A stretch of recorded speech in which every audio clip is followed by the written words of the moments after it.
Hello everyone, my name is Harshvardhan and I am from class 5 and I have been studying in Tech Mantra Robo Planet and they helped me to make this circuit over here.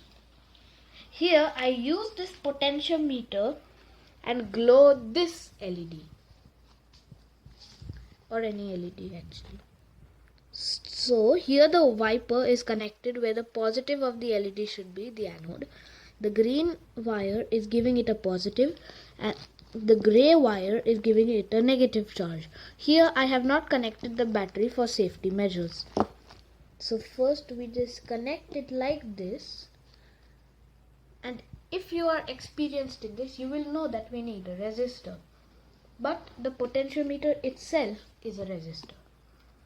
Now I'll just connect this battery and the snapper to this.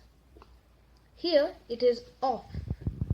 Now as I insert my screwdriver and slightly turn it, it gets on. I am not turning it to the extreme as it fuses the LEDs, or with some LEDs they just explode.